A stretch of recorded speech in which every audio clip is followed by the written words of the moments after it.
কত একটা মনে পড়ছে এটা কি কইলে তা কইয়ে লাই আমরা এলাকার একবারে গেছে খাগড়াছড়ি কিশোরী রে না তোর আওয়াজের লেগে ওয়াজ করুন যেত না রে কিশোরী খাগড়াছড়ি একবারে গেছে বেড়াইতো মনে করো বাঞ্ছারামপুরতে বেড়াইতে গেছে খাগড়াছড়ি খাগড়াছড়ি আমি আবার 2-3 দিন আগে মাহফিল করে আইছি খাগড়াছড়ি হইলো সব পাহাড় আর পাহাড় পাহাড়ের সিফাই সিফাই মানুষের বাড়িঘর আর পাহাড়ের সাইড পাহাড়ের মাঝখানে এরকম বিরাট গভীর গর্ত হ্যাঁ রইল ফানি এটার কুচি কি কয় পাহাড়ের কুচি কয় হ্যাঁ লোকে মাইসে গোসল করে হাত পাও দোয় ফানি না খায় এটা অনেক সুন্দর পানি তো আমরা বাঞ্ছারামপুরতে যে একবারে গেছে কখনো না গেছে মনে রাখতে করলাম খাগড়াছড়ি যে কখনো না গেছে এই বাঞ্ছারামপুরতে যখন খাগড়াছড়ি গেছে এবার আরে এই হগলে কইয়া দিছে ভাই আপনি যদি কুচি চিনুনি আরে কুচির কথা মনে আছে নি যে জায়গাটা একবারে হুক না ফানি ফানি হ্যাঁ ফানি তো কইছে যে ভাই আপনি যদি কুচি যাওয়ান লাগে দিনও যাইয়ে মাগরিবের পরে কুচির মধ্যে বন্যা আতিয়াইলে তখন মানুষ ফেলে ভাড়া দিয়া মারে নাকি করে কি ভাড়া দেয় আর কি তো ভাড়া দেয় এটা তো মানুষ তার হাতির ভাড়া সহ্য করতে পারে তো এই মেয়েদের মরে যায় ভাই আপনি কোনো সন্ধ্যার পরে আর যাইয়েন না হ্যাঁ বেড়া একদিন খাম করতে করতে একটু করে সন্ধ্যা গন হয়ে উঠছে হ্যাঁ বেড়া প্রত্যেক দিন কি আর রাতি হইব এই কথা মনে করে এবার সন্ধ্যার আগে দিয়ে যখন গেছে তখন মাথার ভিতরে কি ঘোড়া ঘুরতে আছে না হাতি ঘুরতে আছে আবার মাথার ভিতরে ঘুরতে আছে তারা যে না করলো আমি যে আইয়া বললাম আবার নিয়ে আতি আইয়া পড়ে মনের ভিতরে তো খালি আতিটা ঘুরতে আছে এর ভিতরে দিয়ে আবার হাত মাছ দিয়ে যখন ঘুরতে আছে দেখা যায় মাথার উপরে দেখে আতিকে রুইছে ও মা গো করলে আসছিলাম যে ফেহে ফানিয়ে ফুড়ে বের হইস যে তারা বেশ বেড়াইতে গেছে হ্যাঁ তারা দৌড়াইয়া হারিকেন মারিকেন লাঠি ছোড়া লইয়া ফল বললাম লইয়া আইসে এবারে বিচার তো কুচির দিকে গেছে আইয়া দেহে ফেহে ফানিয়ে ফুড়ে রয়েছে জিব্বাটাত কামড় দেওয়ার একটা ডুল ছাইড়া দিছে এবার আরে পানি টানি রেলে হুশ করছে কয় ভাই কি দেখতে বেহুশ হলো কয় আতিটা কয় আতি করো কই যে উঠে দিয়া চাইয়া দেহে যে খের কুইরা দিয়া রাখছে যে আন্দাইরো আজকে আতির মতো দেখা গেছে এটা দেখে আবার বেহুশ হয়েছে এখন যেই কথা মনে আছে নি যেই কথাটা কইতাম ইসলাম এখন এই মাথার এই যখন এই টাকা আমরা তো জ্ঞান এমনি না হুডুর করো যখনও বলে মনে এবারের মতো বুঝুন না নাই তুল্লা দিলে আগে কোনো চিন্তা না কিতা তুল্লা দিলে এটা মাইকে কম যেত না ঠিক কিনা কম আলাপও লাগাই দিয়ে দেখবেন মাথাল করে লাইতে আছে যদি কোনো ঘুষলের কয় ফরজ কবি বলে রুঙ্গি বাবা না আইতে আসি ঠিক কিনা কম তা তো আলাপ না এখন ইসলামের বিরোধিতা 2 নম্বরে করছে গরিবে না টেহাওয়ালা টাকাওয়ালারা বিরোধিতা করছে ওই যে জাকাত আমরা তো আহল আমরা তো বুঝতেছি টেহা নিজে গেটে আছে আল্লাহ তো সকলের চিন্তা করানো লাগে ও সহজ করে কই এখন ধনীতে 100 টাকা বছরে 2.5 টাকা বার করে লাগবে এই 2.5 টাকা বার করে বছরে 100 টাকায় 2.5 টাকা করে বার করিয়া এই টাকাটি জমাইয়া যারা গরিব তারারে আবার গাই কিনা দিব ঘর তুল্লা দিব দহান দিয়া দিব তারা আবার সুবহানাল্লাহ কয় না রে এই ইসলামের বিধানটা এত সহজ একটা বিধান আমরা তারা এটা মানে না না না না না আমি কামাই করে টেহা করছি আমি এখন টেহা দেন করতাম কিন্তু এটা যে কত সুন্দর বিধান ছিল আরো সহজ করে কইতে আছে একবার আর হাই প্রেশার কি প্রেশার হাই প্রেশার কারে কয় যার শরীরে রক্ত নাই হাই প্রেশার কি রক্ত কম না বেশি রে ফাড়ে এটারে কয় হাই প্রেশার একবার রইল হাই প্রেশার আরেকবার রইল রক্ত শূন্যতা হাই প্রেশার হইল জাকাত যেবারায় দেউন না জাকাত যেবারায় দিব এবারায় মনে করো হাই প্রেশার অন হাই প্রেশারের গায়ের ভিতরে রক্ত কম না বেশি তোমরা বিবেকে কি কয় যার শৈল রক্ত তারে আরো 2 বোতল রক্ত দেওন নাকি 2 বোতল রক্ত খুলন এ বুঝা লইছো তো মশাল্লাহ তাইলে যার গাও রক্ত বেশি হাই প্রেশার তারতে 2 বোতল রক্ত খুললা লাইলে তার হাই প্রেশার থাকবো না কমবো এখন এই রক্ত কিটা করো এই রক্ত হইল এই যে আমরা দেশের রাজনীতিবিদরা গরিব মিসকিনের লেগে যায় আইসি এটি তো খাইয়া বইয়া রয়েছে খাবি খা হগিন্দি বেডির লেগে বিস্কুট আইছে হ্যাঁ বিস্কুট হাতে খাইয়া বইয়া রয়েছে এখন এই যে অগ্নিবেদীর শৈল রক্ত নাই, আর হেবিডিকে রক্ত ফাড়ে ফাড়ে, এখন ফাড়ে ফাড়ে দিকে হেবিডিতে 2 বোতল রক্ত খুলছেন, আর এই রক্তটা এখন কি নদীত ফালাই দেওয়ার নাকি যার রক্ত কম তারে দেওয়ার? যার রক্ত নাই, যার রক্ত বেশি, যার রক্ত বেশি তারতে 2 বোতল খুলন, যার রক্ত কম মাথা ঘুরায়, বোয়াতে উঠলে দইরা উঠন লাগে, আমরা ওইটা ফইরা যায় এবিডিরে ওই হেই বেশি 2 বোতল রক্ত যদি দিয়া দেওয়া যায় এবিডির রক্ত শূন্যতা দূর হয়ে যাবে। এটার নাম হইল যাকাত। ধনীর সম্পদ নাও, গরিবের মাঝে দিয়ে দাও, ভারসাম্যতা রক্ষা করো, হাই প্রেশারের রুগীরে বাঁচাও, রক্ত শূন্য রুগীরেও বাঁচাও, এটার নাম হইল যাকাত। সুবহানাল্লাহ। এটার নাম হইল ইসলাম। ইসলামী রাষ্ট্র যদি হয়, বাংলাদেশ যদি ইসলামী রাষ্ট্র হয়, কোরআনের শাসন কায়েম হয়, আল্লাহর আইন, সৎলোকের শাসন বাংলাদেশে যদি কায়েম হয়, তখন কেউ যদি যাকাত দেওয়ান না হয়, আপনার দেওয়ান লাগতো না, হিসাব কইরা কর্মচারী আপনার বাইতে আইয়া আপনার টেহা আদায় কইরা এই টেহা ডাহানিত না, বানসারামপুর আবার কারা গরিব তাদের মাঝে বন্টন করে দেওয়া হবে। ঠিক কিনা বলো? এটা নাকি সুবিধা না অসুবিধা? না, সুবিধা কি সকলের লেগে অসুবিধা নেই, যাবার টেহা আছে হেবার যাইতে রে, হেবারের তো অসুবিধে। এই তারা চিন্তা করলো ইসলাম আইলে আমরা টেহারি দিয়া লাউন লাগবো, কাম লাগলে টেহা যাও, খেলা সুন্দর হোক, আটকাও ইসলামকে। এর ভিতরে নেতা হইল আবু লাহাব, তাইনি ছিল সুদের কারবারি, সুদের ব্যবসায়ী, তাইনে টেহানে মোহাম্মদ থামা, টেহানে মামলা দে, হুজুর থামা। ঠিক কিনা কম? হুজুর থামা, হুজুর সব আটকা, এটি বেশি বাইরে গেছে গা। ইন্ডিয়াতে মুদি আইব, হুজুর রাইডের বিরোধিতা করার কি আছে? কাম লাগলে বাফের মূর্তি বানায়, হুজুর রাইডের বিরোধিতা করার দরকার কি? যখন ইসলামের, যেখানে ইসলামের সমস্যা, ইসলামের মৌলিক বিধানের উপরে যেখানে আঘাত এসেছে, আমার দেশের আলেম ওলামা সেখানে গর্জে উঠেছে। ঠিক কিনা বলো? এই জন্য তাদের বরদাস্ত হয় নাই। কয় দল লোকেরা বিরোধিতা করছি? একদল হইলো রাষ্ট্র ক্ষমতা, 2 নম্বরে টাকাওয়ালা, 3 নম্বরে হইল ওই সময়ে যারা ধর্মীয় নেতা ছিল, তারারও তো একটা ধর্ম আছে, 360টা দেবদেবী আছে, পূজা দেবীরা ব্রাহ্মণ আছে, তারা হেতারা বিরোধিতা করছে। আচ্ছা, হেতারা বিরোধিতা করলো কোন দুঃখে? নবীও ধর্মের কথা কয়, হেতারাও ধর্মের কথা কয়, তো আরো নবীর লোকে মিললে না ধর্মের কথা, হেতারা বিরোধিতা করে গেলে। হেতারা বিরোধিতা করার কারণ হইল প্রকৃত ইসলাম থেকে, প্রকৃত ধর্ম থেকে তারা দূরে সইরা তাদের ধর্মটারে তারা কামাই রোজগারের রাস্তা বানাই লেছে। ঠিক কিনা পাও? আজও বাংলাদেশে এরকম একদল আছে নাকি না?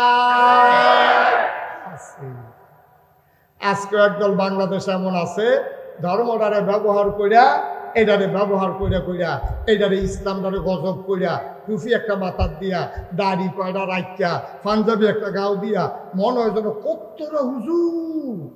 এই কত্তরা হুজুরে এবারে কোরআন শরীফের আয়াত কয়, আবার গান, নাউজুবিল্লাহ কয় না, গানও কয়, মাঝে যে কোরআন শরীফের আয়াত কয়। তারা ইসলামের পক্ষে বিশাল শক্তি নিয়ে দাঁড়াইতে চায়। প্রকৃত ইসলাম কায়েম হোক, ওই ধর্ম ব্যবসায়ী যারা, তারা কখনো চাইতে পারে না। ঠিক না? আমরা যারা প্রকৃত ইসলামে বিশ্বাসী, আমরা তো মনে করি যে ইসলাম কায়েম হইলে ভালা, কিন্তু হেতারা কয় না না না না, আমরা যেটা আছি এইটা ভালা, ধর্ম যার যার, উৎসব সবার। এই কথা কি আপনারা মানেন? মানেন? ধর্ম যার যার, উৎসব আমার কথা কেন, ধর্ম যার যার, উৎসব তারার ধর্ম তারা, তারার উৎসব তারা। তবে প্রসঙ্গক্রমে বলে রাখি, এই বাংলাদেশে 5ই আগস্ট যখন নতুন করে আবার স্বাধীন হল, আমার পার্শ্ববর্তী দেশ থেকে বিভিন্ন গোয়েন্দা এজেন্ট এবং বিভিন্ন কুচক্রী মহল, তারা দেখেছে দেশটা সুন্দরের দিকে আগাইতেছে। এখন কেমনে কহেন দিয়া ফেস লাগান যায়, কয়দিন পরে পরে একটা ফেস লাগায়। 15 বছর ধইরা কোনো দাবি দেওয়া নাই, এই সরকার আইতে পারছে না, 1 মাস হয়েছে না, আমরা আনসারেরা বেড়াইয়া খেয়ে নিয়েছে না। কি আসলে কতদিন 15 বছর ধরে কইতে পারো না যে আমরা দুগুলা টেহাটুয়া দিয়ে হেতারা আইসে না 1 মাস হয়েছে, হ্যাঁ ভাত খাইতে পারবা না, হেতারা গিয়ে তোমরা কইতেছো চাকরি স্থায়ী করে দিয়ে কেন তোমার লোকে কথা হইছে না, তোমার বুঝ হই চাকরি লইছ, তোমার কথায় তো হইছে খালি নির্বাচনের দিন সকাল থেকে বাদাম পর্যন্ত করি থাকবো 22 বছর হাল ছুইবা, ঠিক কিনা কম? তোমার স্থায়ী করবো কিন্তু স্থায়ী করে তোমার টেহা দিলে সর্বটেহার আইব করতে, ঠিক কিনা কম? 15 বছর লাগে আওয়াজ নাই, তাই না সুহি মারছে, তাই না আদায় করণের লেগিয়া নাউজুবিল্লাহ কোন না কেন? এখন যারা দেখবেন দাবি দেওয়া নিয়ে নামে বুঝতে হবে তারা আপনার আবার যখন আগুন লাগছে হ্যাঁ বাড়াই আছে আলু পোড়া দিয়ে খাইতো, আগুন ফুটে যাই ঘর ফুটে যাইয়া আর হাতে গিয়ে আগুনের তলে আলু পোড়া দিয়া বাতাস করে, আগুনটা যখন লাগছে আল্লাহ ভালো হয়েছে আলুটি পোড়া দিয়া খাইতাম পারা, তারা ঘর লইয়া কারবার আর তোমার গিয়ে আলু পোড়া এমনি উদাম করে সিহন যেগুলা দিয়া ফটফাট করে কটা কি সমঝাই তো, ঠিক কিনা কও? সুতরাং ওই ধর্মের যারা প্রকৃত ধর্মের বিধান চায় না তারা আল্লাহ নবীর দিন কায়েম হইতে দেয় নাই, যুগে যুগে বাধা এসেছে, ঝড় ঝাপটা এসেছে, আল্লাহ রসুল সাল্লাল্লাহু আলাইহি ওয়াসাল্লাম দিনের দাওয়াত দিতে দিতে আবার কাবার কিনারে আল্লাহর নবী কাবার কিনারে বসে আছেন। কিছুক্ষণ পর তিনি চিন্তা করলেন আমি 2 রাকাত নামাজ পড়ে ফেলি, আল্লাহর নবী নামাজের ভিতরে মজা পাইতেন, তিনি আস্তে করে ওযু করে নামাজের ভিতরে সাজদায় চলে গেলেন। আবু জেহেল তাকায়া দেখে নবী সাজদায়, নবী আমাদের মতো সাজদা দিতেন না, তিনি সাজদা দিলে মানুষ মনে করত তিনি বোধহয় আর কখনো মাথা উঠাবেন না, বলেন সুবহানাল্লাহ। সাজদায় পড়ে আছেন নবীজি, এমন সময় আবু জেহেল তাকায় দেখে নবী সাজদায়, আবার আবু জেহেল ছোট্ট ছোট্ট বাচ্চাদেরকে ডাইকা কয় ও আমার এই দেশের বাচ্চারা শোনো, তোমাদেরকে টাকা দেব, পয়সা দেব, তোমরা মজার খাবার খাবা, মোহাম্মদ সে তো পাগল, সে যে সাজদায় পড়ে আছে উটের পোটা নারী বুড়িগুলা তার মাথায় দেওয়া যাবে নাকি? বাচ্চারা আনন্দ পাইছে, সবাই মিল্লা টান্না নবী সাজদায় পড়ে আছে, উটের নারী বুড়িগুলা মাথার উপরে চাপাই দিছে, বলো নাউজুবিল্লাহ। বানসারামপুরের মুসলমান এমনি ইসলাম আসে নাই রে ভাই, বড় কষ্টের বিনিময় ইসলাম। আবার নবীর মাথার উপরে যখন নারী বুড়িগুলো ছিপিয়ে দেওয়া হলো, তিনি ওজন সইতে পারলেন না, সাজদার সময় 2টা হাত তার ছড়িয়ে গেল, পাগুলা পেছনের দিকে ছড়িয়ে গেল, বুকটা ওনার মাটিতে লেগে গেল, শ্বাস ফেলতে পারেন না। একটা মহিলা যাচ্ছিল রাস্তা ধরে, ডাক দিয়া দৌড়াইয়া নবীর বাড়িতে গেছে, গিয়া কয় ফাতেমা গো, ও ফাতেমা তোরা ঘরের ভেতরে তোর আব্বারে তো আবু জেহেল মাইরা ফালাইতেছে। ফাতেমা দিলেন দূর, ছোট্ট মানুষ টেনে টেনে উঠেন, নারী বুড়িগুলো সরালেন, বাবাকে উঠে বসাইলেন, টেনে টেনে জমজম কূপের কিনারে নিয়ে গেলেন। ছোট্ট মানুষ কুশ করে করে নবীর গায়ের ওই ময়লাগুলো, গোবরগুলো, রক্তগুলো, পচা রক্তগুলো এই ফাতেমা রাদিয়াল্লাহু তাআলা আস্তে আস্তে করে ধুয়ে দেয়। ফাতেমার চোখ বেয়ে বেয়ে পানি পড়ে, বাবাকে আদর করে কয় বাবা, ও বাবা তুমি কি খুব খারাপ মানুষ, তোমার মক্কার মানুষগুলো কেন মেরে ফেলতে চায়? আব্বা, ও আব্বা আপনি কি খুব খারাপ মানুষ, কেন মক্কার মানুষ আপনারে বারবার মেরে ফেলতে চায়? এর আগে একবার আপনার গলায় চাপা মারলো, আবার উঠার নারী বুড়ি চাপিয়ে দিল, আপনি নিশ্চয়ই কোনো অপরাধ করেছেন। আপনি কি অন্যায় করেছেন আব্বা? আমরা তো জানি আপনি আমাদের সেরা বাবা, আপনি কি অন্যায় করেছেন, কেন মক্কার মানুষ আপনাকে মেরে ফেলতে চায়?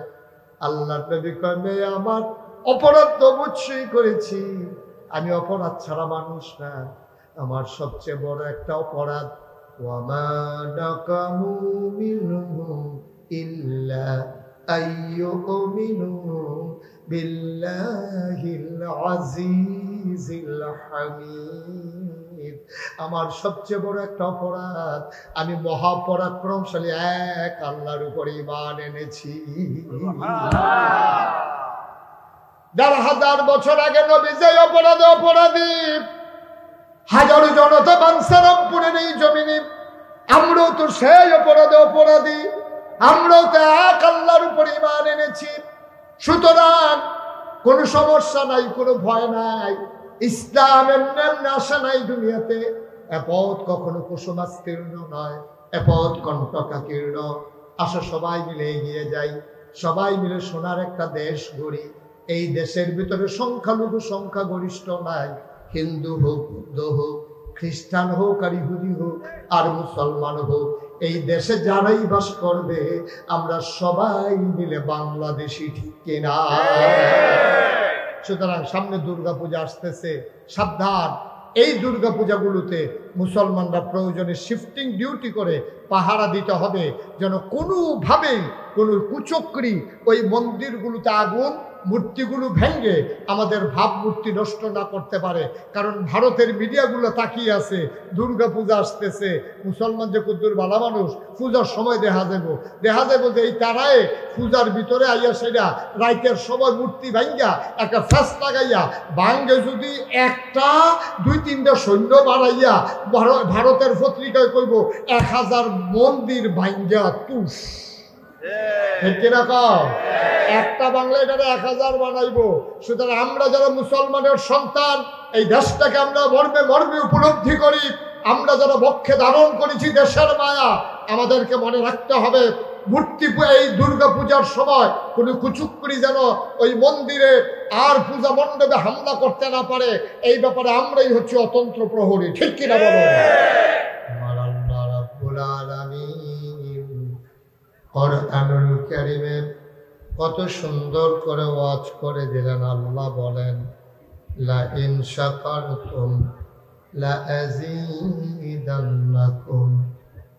দুনিয়ার মানুষ নিয়ামত পেয়ে যদি শুকরিয়া আদায় করবে, যেই নিয়ামত পেয়ে শুকরিয়া করবে, শুকরিয়া আদায়ের কারণে সেই নিয়ামত আমার আল্লাহ আরো বহুত গুণে বাড়িয়ে দেবেন। বলেন সুবহানাল্লাহ।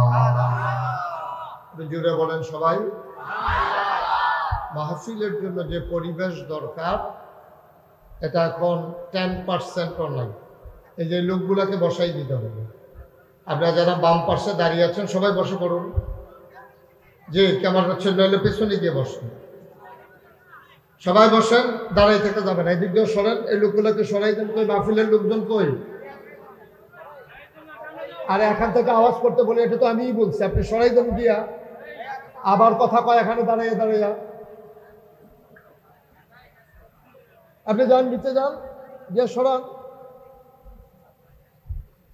এই যে এই লোকগুলো একটু সরাই দেন, পেছনে আপনি বসেন, একটু সরাই দেন। একজন লোকও থাকা যাবে না এখানে, সরেন। হাতে ধরে রেকর্ড হয় না ভাই, আপনি চেষ্টা করেন না, শুধু বসেন, যে ওইদিকে বসেন, শুনেন।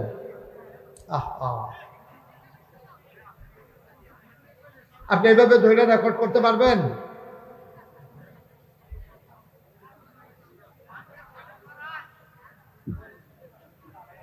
একটু সুযোগ করে দেন, লোকজন তো আসতেছে, আরো আসবে। আপনারা যদি এখনই গ্যাদারিং করেন, আর স্টেজের উপরে বলছি যে একজনও কথা বললেন না, তা আপনি এভাবে কথা বললে তো আমি কথা বলতে পারবো না। একেবারে একটা শব্দ যেন না হয়, ওটাকে একটু খেয়াল রাখতে হবে ইনশাআল্লাহ। সবাই একটু মনোযোগের সাথে বসেন, আমাকে একটু সুযোগ করে দেন। আমি যখন যেটা বলতে বলি আওয়াজ করে জবাব দিয়ে বলেন সুবহানাল্লাহ। এতগুলো লোক বললে এই আওয়াজ হয়? আওয়াজ তো অনেক বেশি হওয়ার কথা। পড়েন সুবহানাল্লাহ, বলেন আলহামদুলিল্লাহ, আল্লাহু আকবার। সম্মানিত এলাকাবাসী, আপনারা জানেন যে 5ই আগস্ট বাংলাদেশের পট পরিবর্তনের পরে জগদ্দল পাথরের মতো চেপে বসা একটা শক্তি ছাত্র জনতার ঐক্যবদ্ধ প্রচেষ্টায় হাজারো প্রাণের বিনিময়ে, রক্তের বিনিময়ে বাংলাদেশের মানুষ দ্বিতীয়বারে আবার স্বাধীনতা পেয়েছে।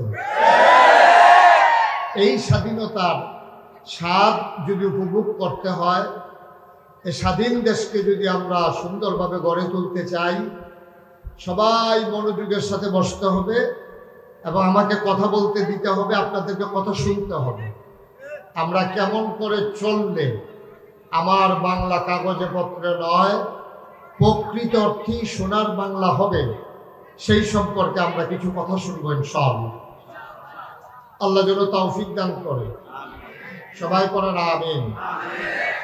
আপনারা যারা সামনে আছেন, দয়া করে একটা আওয়াজও কেউ কইরেন না, দয়া করে একটা আওয়াজও কেউ কইরেন না। আমি আগেই বোধহয় ভালো ছিলাম, আগে যখন আমার মাহফিলের লোক কম হইতো তখন আমার সুবিধা ছিল, মন ভরে কথা বলতে পারতাম। কিন্তু এই বছর একটা প্রোগ্রামেও ভালো করে কথা বলতে পারি না, আপনাদের হট্টগোলের কারণে, আওয়াজের কারণে। লোক তার চাইতে বেশি হলে আওয়াজের তো দরকার নাই, লোক হয়েছে আলহামদুলিল্লাহ। আপনারা বসেন, কথা শুনেন চুপ করে, কোনো আওয়াজ করেন না, তাইলে কিছু কথা শোনা যাবে ইনশাআল্লাহ। আল্লাহ যেন কবুল করে, সবাই করে আমিন।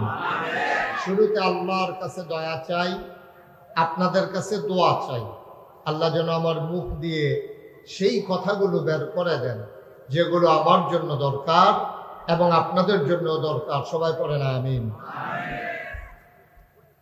বন্ধুগণ, আল্লাহ তাবারক ওয়া তাআলা এই দুনিয়ার ভিতরে আমাদেরকে যখন পাঠালেন, পাঠানোর পরে আমাদের জ্ঞান হলো সসীম। খুব খেয়াল করে শুনেন, আমাদের জ্ঞান হলো সসীম, সীমাবদ্ধ। মাইকটা একটু কমাই দেন। আমাদের জ্ঞান একেবারেই সীমাবদ্ধ। এই সসীম জ্ঞানের অধিকারী মানুষগুলো জানে না আগামী সকালবেলা সে ঘুম থেকে উঠবে কি উঠবে না, কেমন করে তার জীবন চালাতে হবে, কি হবে তার রিজিক, কেউ জানি না আমরা। কিন্তু আল্লাহ অসীম জ্ঞানের অধিকারী, তিনি আমাদেরকে মানুষ করে পাঠানোর পরে কোন পথে গেলে জান্নাত, কোন পথে গেলে জাহান্নাম, কোন পথে গেলে লাভ আর কোন পথে গেলে লোকসান, কোন পথে ভালো কোন পথে মন্দ, কোন পথে কল্যাণ কোন পথে অকল্যাণ, কোন পথে শিরক বিদআত, কোন পথে তাওহীদ রিসালাত, কোন পথে কুফর আর কোন পথে ইসলাম জানানোর জন্য যুগে যুগে আল্লাহ তাবারক ওয়া তাআলা নবী এবং রাসূল পাঠিয়েছেন। এই নবীদের মাঝে যিনি সবার সেরা, যিনি সবার শেষ, তিনি হলেন আপনার আমার নবী, নবী মুহাম্মদুর রাসূলুল্লাহ। নবীর নাম শুনলে কি পড়তে হয়? সবাই পড়েন, কি পড়তে হয়? এই ছেলে, এই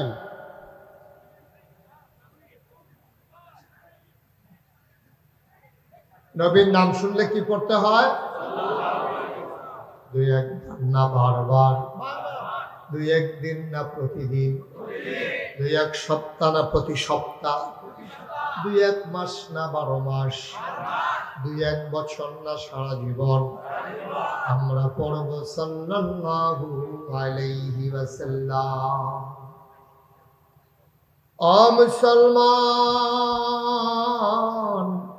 মন দিয়ে শুনো রে ভাই, ১,৫০০ বছর আগে সেই ক্রমধারায় যিনি নবী আসলেন, তিনি আপনার আমার নবী, নবী মুহাম্মদুর রাসূলুল্লাহ সাল্লাল্লাহু আলাইহি ওয়াসাল্লাম। আল্লাহর নবী, তিনি যখন দ্বীনের দাওয়াত দিলেন, তিনি নবুয়ত প্রাপ্ত হলেন, একা মানুষ। তার দ্বীনের দাওয়াত পেয়ে সর্বপ্রথম ইসলাম গ্রহণ করলেন ওনার বিবি, আমাদের আম্মা মা খাদিজা রাদিয়াল্লাহু তাআলা আনহা। বলেন সুবহানাল্লাহ। আম্মাজান খাদিজা সর্বপ্রথম ইসলাম গ্রহণ করলেন। ক্রমধারায় এই মুসলমানের সংখ্যা আস্তে আস্তে আস্তে আস্তে আস্তে আস্তে বাড়তে শুরু করলো। হযরত আবু বকর সিদ্দিক, হযরত আলী রাদিয়াল্লাহু তাআলা আনহু, সুমাইয়া রাদিয়াল্লাহু তাআলা আনহা, হযরত খাব্বাব রাদিয়াল্লাহু তাআলা আনহু, এমন করে দলে দলে মুসলমানের সংখ্যা বাড়তে শুরু করলো। বলেন সুবহানাল্লাহ। কাফেররা নবী যখন দাওয়াত দিলেন লা ইলাহা ইল্লাল্লাহ, সবাই পড়েন লা ইলাহা ইল্লাল্লাহ, নবী দাওয়াত দেওয়ার পরে কাফেররা কি খুশি না বেজার? কথা কোন, খুশি না বেজার? সাংঘাতিক বেজার। কাফেররা এই লা ইলাহা ইল্লাল্লাহর অর্থ বুঝতো, এই বুঝার কারণে তারা সাংঘাতিক বেজার হলো। আরেকটা কথা মনে রাখার বিষয় হলো যে ভাই আপনি আসেন, এসে ওয়াজ করেন। আপনি 3 বার ডাক দিছি আপনাকে, কয়বার বলা যায় একটা কথা? থেকে ওয়াজের পরিবেশ রাখছেন আপনারা।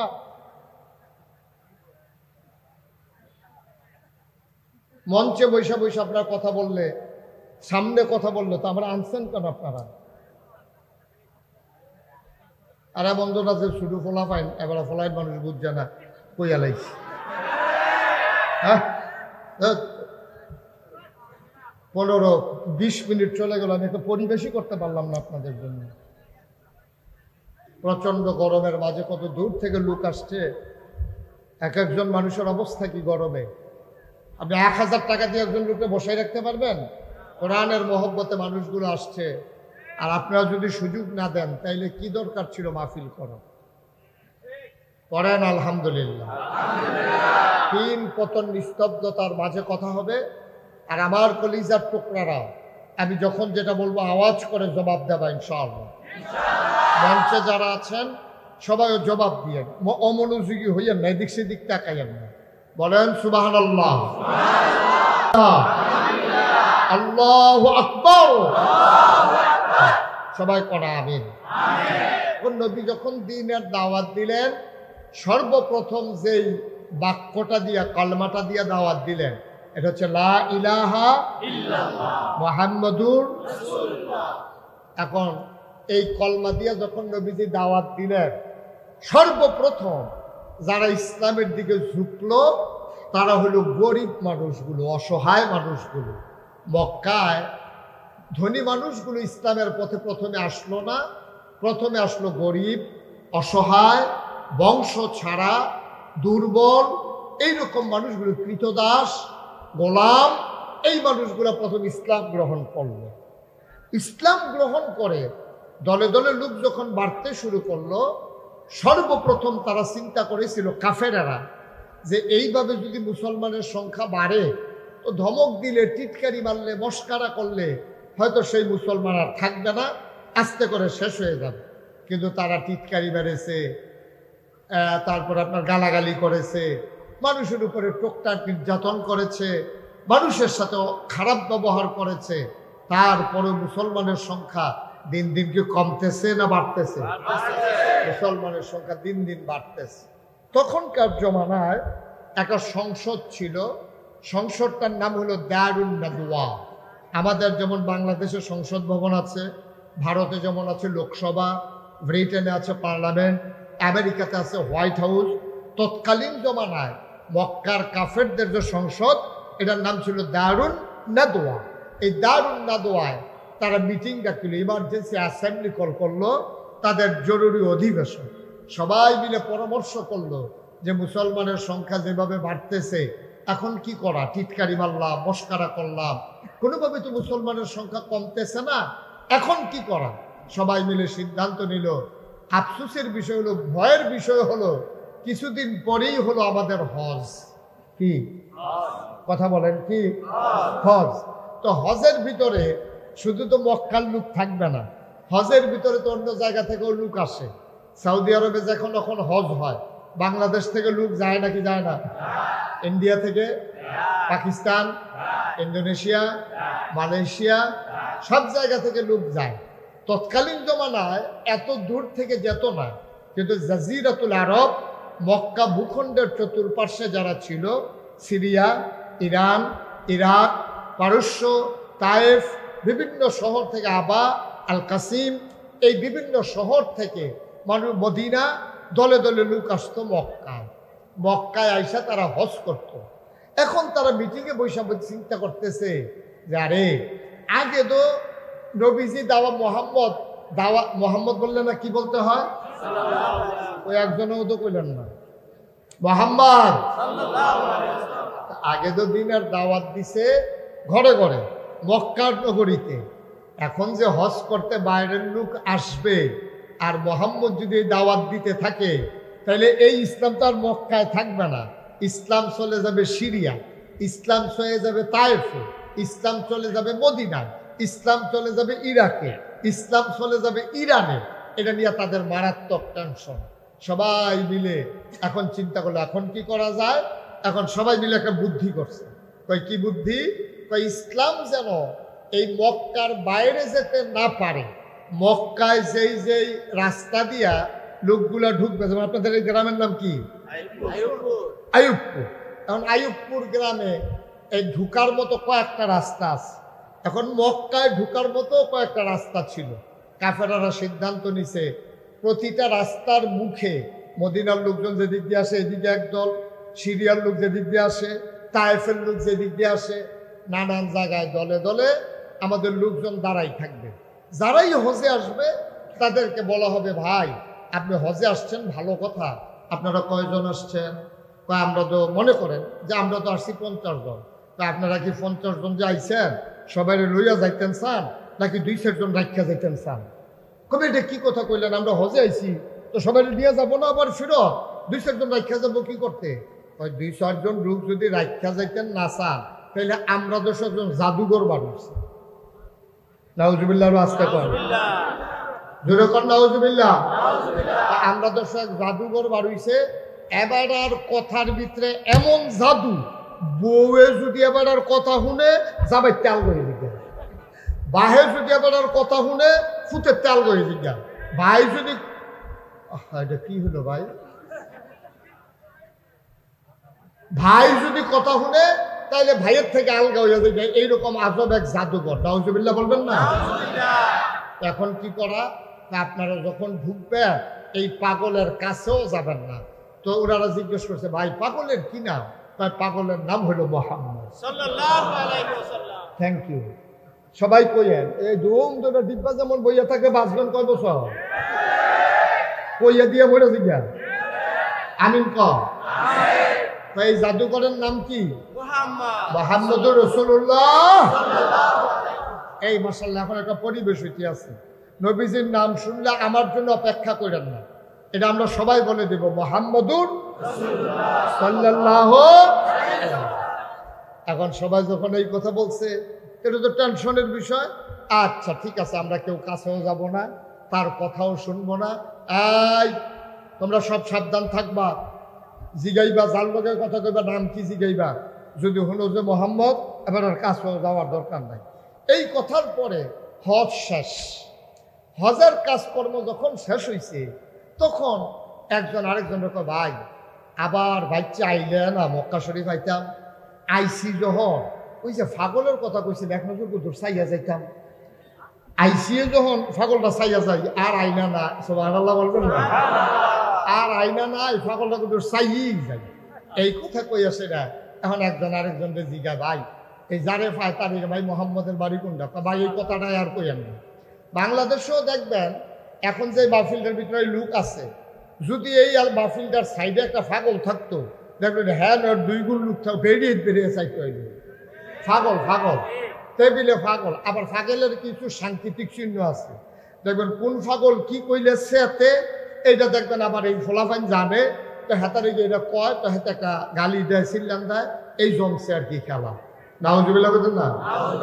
আমি এক মাহফিলে গিয়া দিই বিরাট লোকজন, আর এই এই ফাগলে একটা চিল্লান দেয়।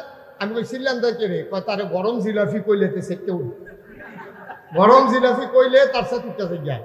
টেবিলে একবার গরম জিলাপি খাইতে লিয়ে জিব্বা ফুটা লাইছে, তখন তার জিলাপি দেখলে শুনলে তার রাগ উঠতে যায়। এখন তারা মনে করলো পাগলের প্রতি একটা কিউরিসি আছে, পাগল দেখার জন্য মানুষের মনে একটা আগ্রহ আছে।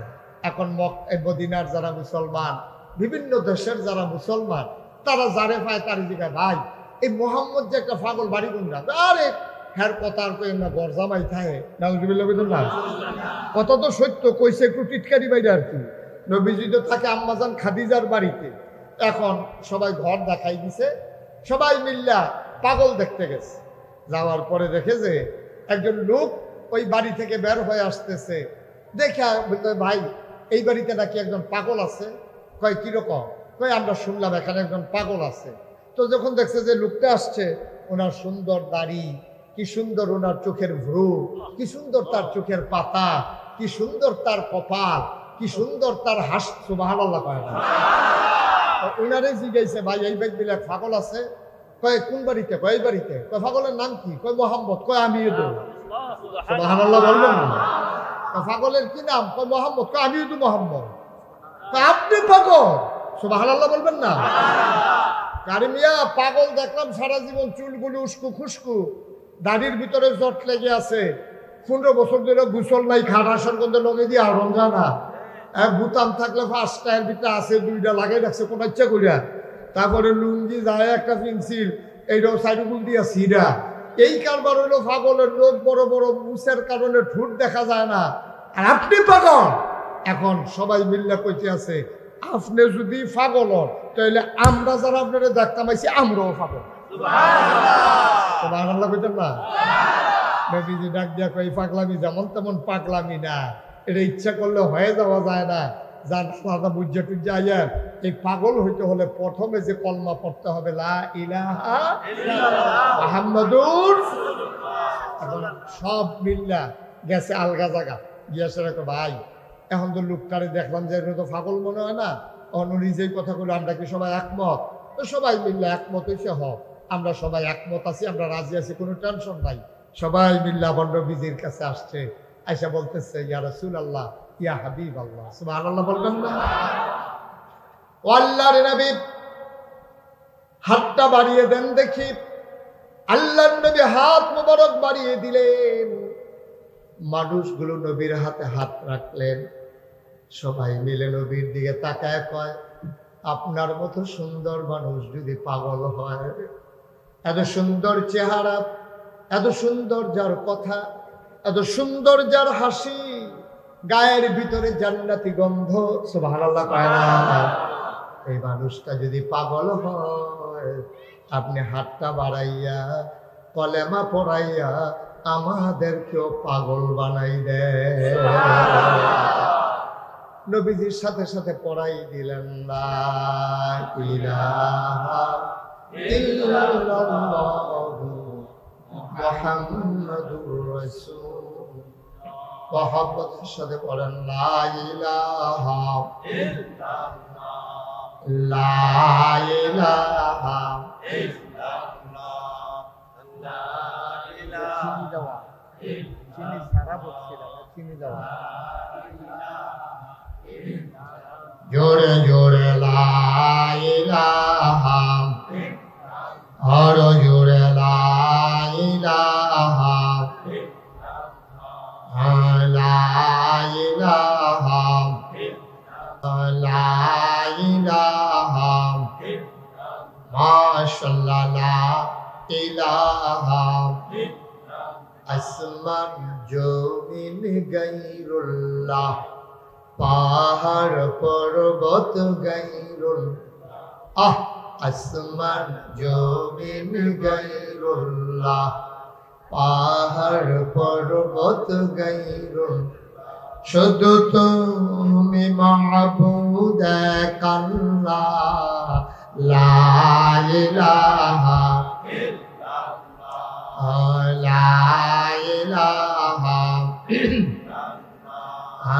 লা ইলাহা লা ইলাহা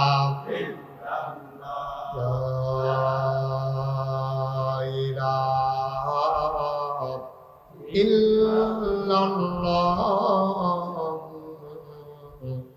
মুহাম্মাদুর রাসূলুল্লাহ সাল্লাল্লাহু আলাইহি ওয়াসাল্লাম।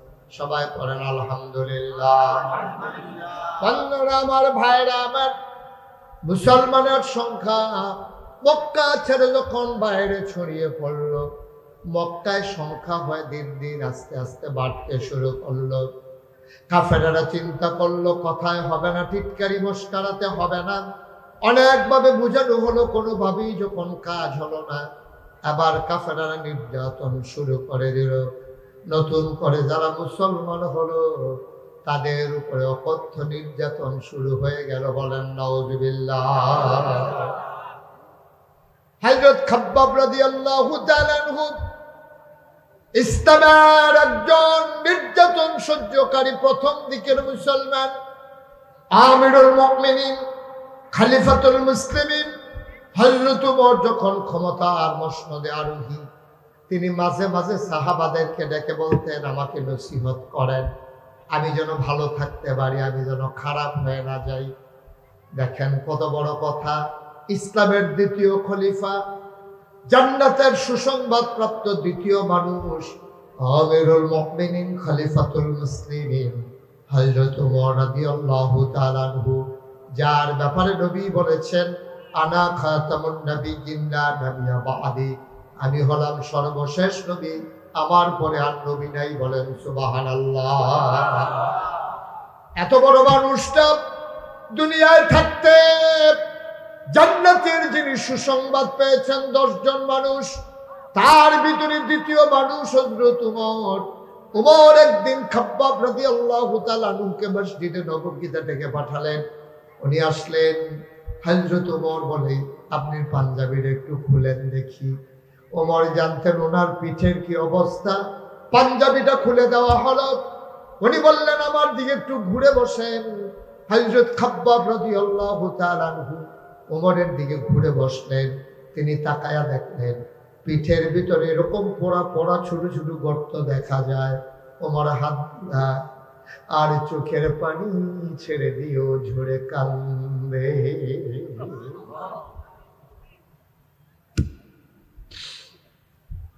একটা মানুষের পিঠ এত অসমতল, জায়গায় জায়গায় শুধু গর্ত, আর গর্তগুলো মনে হয় কুঁচকে আছে।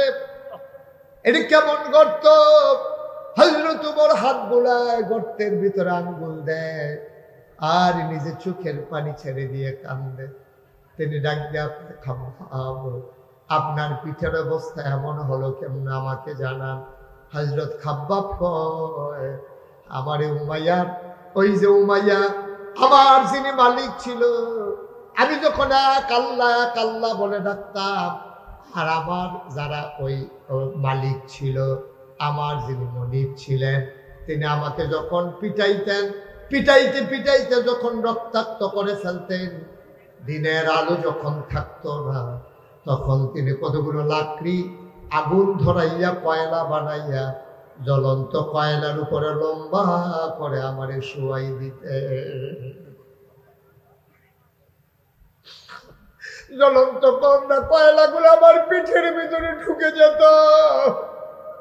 আমি কোনো মতে পায়ের হাতের উপরে ভর দিয়া পিঠ উঁচু করতে চাইতাম। আমার মালিক বড় বড় পাথর এনে আমার পেটের উপরে, আমার বুকের উপরে চাপা দিয়া রাখতো। আর আগুনে পুড়ে পুড়ে অঙ্গার গুলা, জ্বলন্ত কয়লা গুলা গর্ত হয়ে আমার পিঠের ভিতরে ঢুকে যেত। এই সেই গো পোড়া দাগ। এভাবে আমি নির্যাতন সয়েছি। ওমর রাদিয়াল্লাহু তাআলা আনহু হাউমাউ করে কাঁদতেন। ওরা বেলালের উপরে আক্রমণ করলো, খাব্বাবের উপরে আক্রমণ করলো। তারা মানুষগুলো নানান ভাবে যখন নির্যাতন করতেছে, আর দিনে মুসলমানের সংখ্যা বাড়তেছে, আবার আবু জেহেল টার্গেট নিলেন, আমার নবীর উপরে তিনি আক্রমণ করবেন। বলেন নাউজুবিল্লাহ।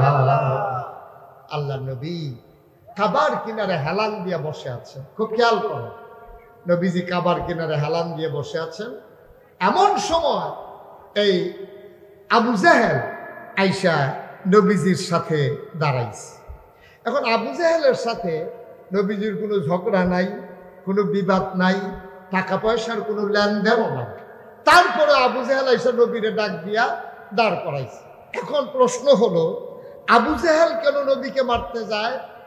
মনে রাখবেন, গোটা পৃথিবীতে যত নবী এবং রাসূল এসেছেন, নবী এবং রাসূলরা আসার পরে নবী এবং রাসূলদের 3 দল মানুষ বিরোধিতা করেছে। এবং আমাদের যিনি নবী ওনারও বিরোধিতা করছে 3 দল মানুষ। কয় দল? কথা বলা দেখি, কয় দল? 3 দল মানুষ। আকারে আদমের সময় তো আর মানুষ ছিল না, আমাদের আব্বা আদম বাচ্চা গেছে। নূহ আলাইহিস সালাম থেকে শুরু হয়েছে একেবারে ঈসা নবী পর্যন্ত 3 দল মানুষ এই নবীদের ইসলামের আল্লাহর বিরোধিতা করছে। আজকে এই 3 দল মানুষকে আমরা চিন্না রাখাম কেড়াই দরকার আছে নাকি নাই? এই 3 দল মানুষ কেড়া এটা আমরার ভিতরে আছে। তখন আমি কোয়া শুরু করাম, আপনারা দেখবেন নামও কইয়ালিতে ধরবেন তে দো এই আইতি আছে। কয় দল? আরে মনোযোগ নাই রে। কয় দল? 3 দল মানুষ। ইসলামের প্রচন্ড গরম না? আমি বুঝতে পারছি, আমি কম সময়ে ছেড়ে দেবো ইনশাল্লাহ। এই যে এই 8 নম্বর যাত্রী বসো। যখন লাল কার্ড দেখাই দেন টের পাইবা ঘটনা কি দেখতে আছে। বয়া দাও, ফাউল করো না। কয় দল না? কয় দল? 3 দল মানুষ নবীজির বিরোধিতা করছে। 1 নম্বরে হইল যারা তখন ক্ষমতায় ছিল। তো তখন যারা ক্ষমতায় ছিল তাদের নেতা ছিল আবু জেহেল। কি নাম? কথা বলা কি নাম? আবু জেহেল কেন বিরোধিতা করলো খুব খেয়াল করেন।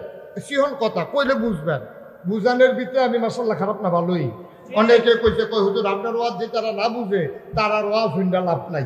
আমি যেমন কোনা কাঞ্চি মেরে গেল যে যেই রকম খাইতে পারে সেই রকম একজন একজন করে উঠতেছে কেন? কি চুপ করে একটু কথা শোনো।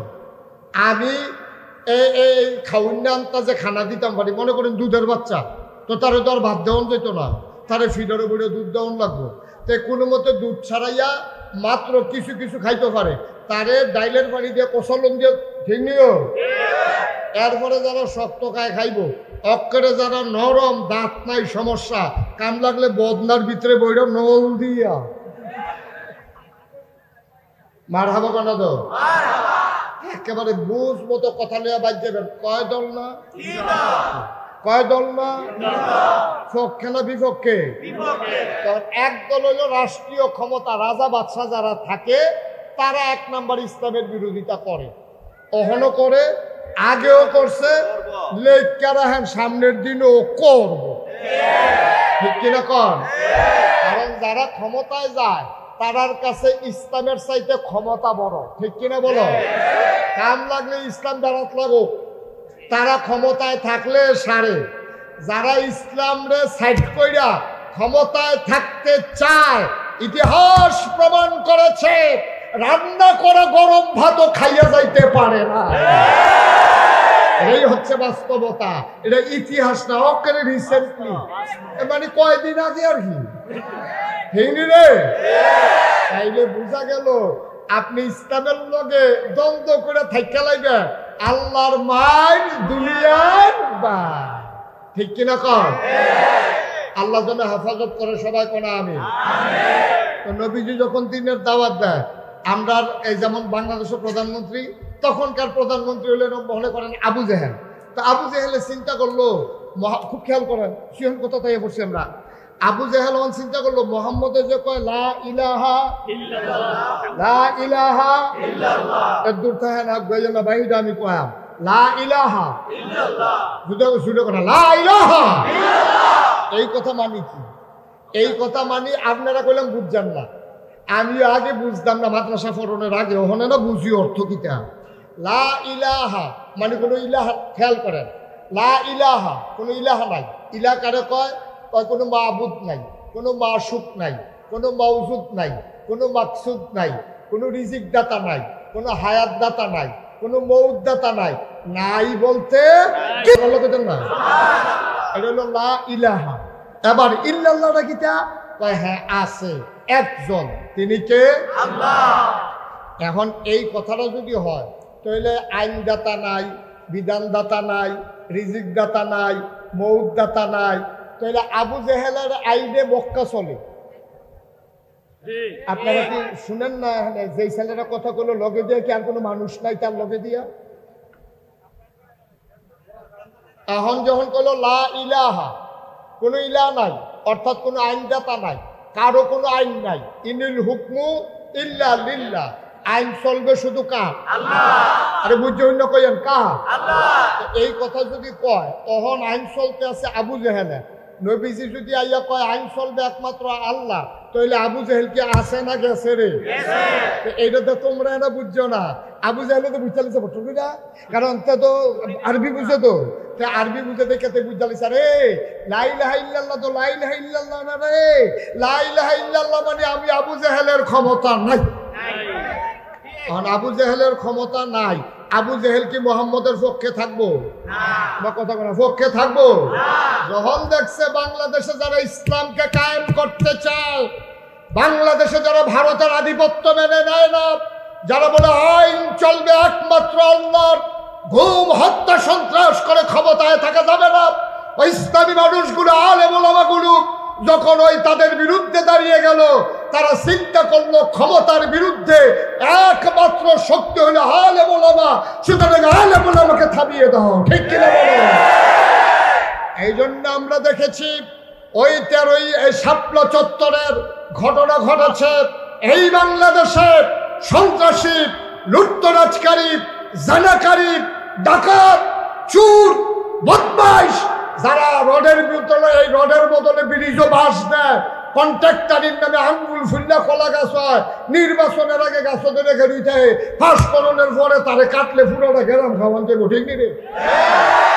এই মানুষটি যখন দেখলো আরে এই হুজুর এটা ইমাম দিনের না দিনে খায়, তারপরে গিয়া কি কয় জানাজার কাফনের কাপড় উফুরলে বগল লেগে ব্লাউজ বানাইলাম, তারপরে গিয়া এই মুর্দারে গোসল করাইয়া সাবানটা হুজুরে দিয়া দেয়, আর এই হুজুরটা দিয়ে আমরা উফরে দিয়া কথা কয়।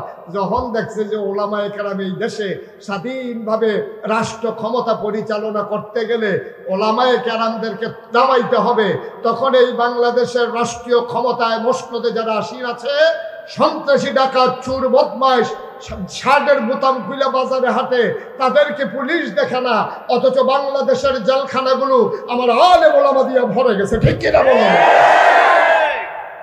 আমরা সেই দিন বলেছিলাম আমরা বিশ্বাস করি দিন মানতে গেলে মামলা হবে, হামলা হবে, জেল জুলুম নির্যাতন হবে, প্রয়োজনে জীবন দেওয়া যাবে, ইমান দেওয়া যাবে না। বাদশাহপুরের মানুষ রাজি আছো কিনা?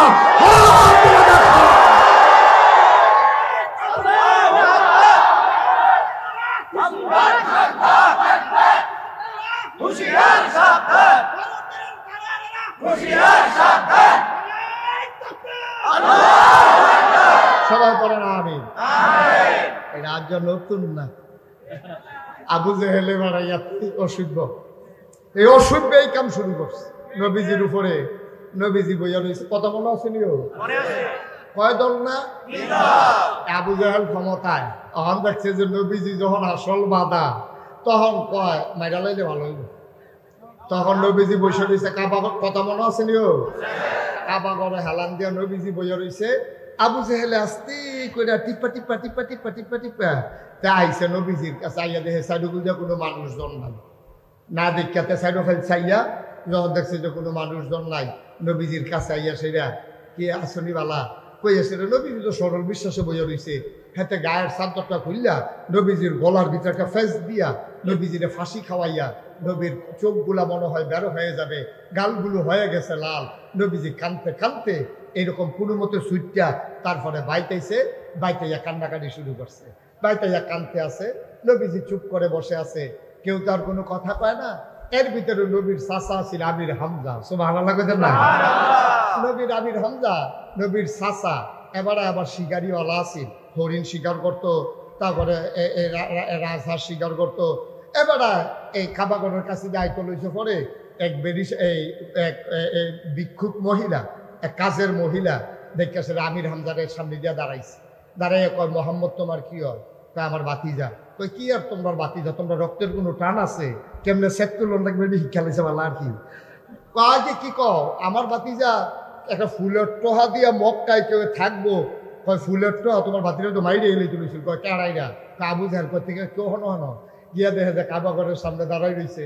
আবু জেহেলে মনে করছে নবীজির গায়ে আঘাত করার কারণে আমির হামজা খুশি হবে, কিন্তু রক্তের টান, বাপ নাই ভাতিজা, ভাতিজার লাগে কলজা বড় মায়া গিয়া সেটাকে আবু জেহেল ইয়া ইয়া শুনলাম তুমি বলে আমরা মোহাম্মদের উপরে সাদ্দর দিয়ে একটা গলা সাইজ দিচ্ছিলাম, কথাটা কি সত্য? কই দিছিলাম তো, মনে তো করছিলাম মাইরে এলাইতাম পারাম, পারলাম না তো। এই কথা কইয়া সেরা যখন নবীজি এই কথা যখন বলছে, ওনার পিঠের ভিতরে ছিল তীর ধনুক, ধনুকটারে টান দিয়া বার কইরা একটা ফিটা দিছে, ফিটালার লগে সেরেক কইরা রক্ত ছুটিয়া এত উঠা দিছে দৌড়। সুবহানাল্লাহ, সুবহানাল্লাহ কনা দি, জোরে কনা দি সুবহানাল্লাহ। আবু জেহেলে ফিটা খাইয়া যখন দৌড় দিছে, আমির হামজা দৌড়ে বাইতেছে, ইসাকে বাদিয়া কান্দির চাকার গড়াই নিছি, কান্দাকান্দি দরকার নাই, ঘটনা গড়াই নিছি, তোমারই দিছিল সাদ্দরদের টান আর মাথা ফাটাইয়া ইয়া বসছি। আল্লাহ নবী সুবহানাল্লাহ বলবেন না? কি নবী রে এটা? কি নবী এটা? আল্লাহর নবী চোখের পানি ছেড়ে দিলেন চাচাকে দেখে, চাচা জড়াইয়া ধরলেন, মাথাটারে বুকের ভিতরে নিয়ে কপালে চুমু খায়। আমির হামজা ডাক দিয়া কয়, ভাতিজারে প্রতিশোধ নিয়েছি, তুমি খুশি হয়ে যাও। আল্লাহ নবী চোখের পানি ছাড়া আর কান্দে, কয় চাচা আপনার এই প্রতিশোধে আমি খুশি হইতে পারি নাই, আপনি কার মাথা ফাটাইছেন এটা আমার দেখার বিষয় না, কার মাথা ফাটলো কার মাথা গেল এতে আমার কিছু আসে যায় না। আমির হামজা ডাক দিয়া কয়, ভাতিজা তোমার মায়ের প্রতিশোধ নিলাম, আমি তো প্রতিশোধ নেওয়ার জন্য দুনিয়াতে আসি নাই, কয় তাইলে কি করলে তুমি খুশি হবা? আল্লাহ নবী কয়, যদি আপনি কলমাটা পড়ে ফেলেন আমি খুশি হয়ে যাব। আমির হামজা কয়, ভাতিজা আমার, তোমার মনের খুশির জন্য আজকে যা করা দরকার আমি তাই করতে প্রস্তুত।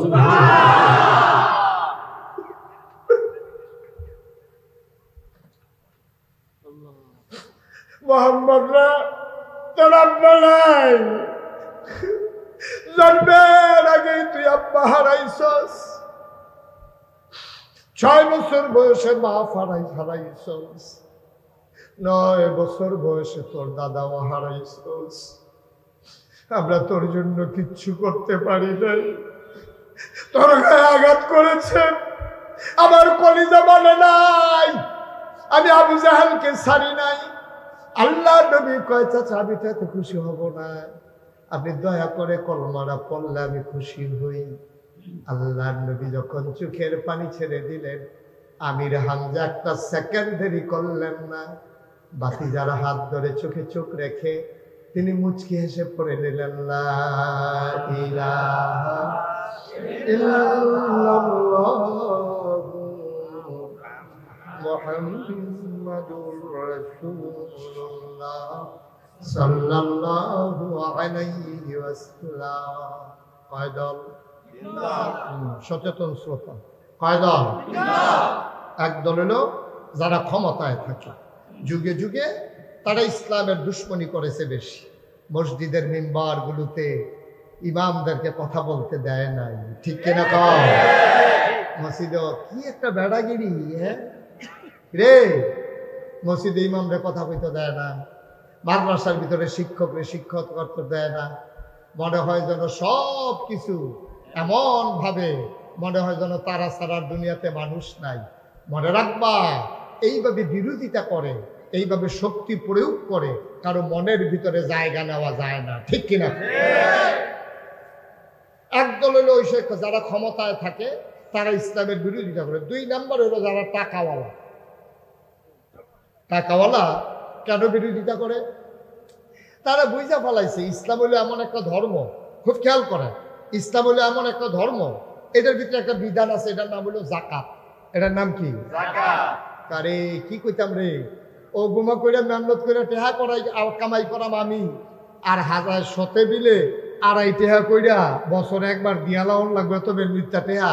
এটা বুঝি কথাই নি, জিনিস কিনাম আমি বলার দিব আমার বউয়ে, এইটাতে আবার টেহা দিয়া লাউন লাগবো গরিব মিসকিন রে, এটা কি করবা? তখন ওই যারা টাকাওয়ালা তারা চিন্তা করছে ইসলাম যদি কায়েম হয়ে যায়, জাকাত নামক বিধান যদি প্রচলিত হয়ে যায়, তাহলে ধনীর টাকা চলে যাবে গরিবের পকেটে, আর গরিব যদি টেহা না দেয়, ধনী যদি টেহা না দেয়, জাকাত না দেয়, আইন করে দিলে এটা আদায় করবো। আবু বকরের মতো নরম মানুষটা নবীজির ইন্তেকালের পরে একতারা কইছে যে আমরা আগের মতো এমনি জাকাত দিতাম না, আপনাকে বুঝ করে দেন।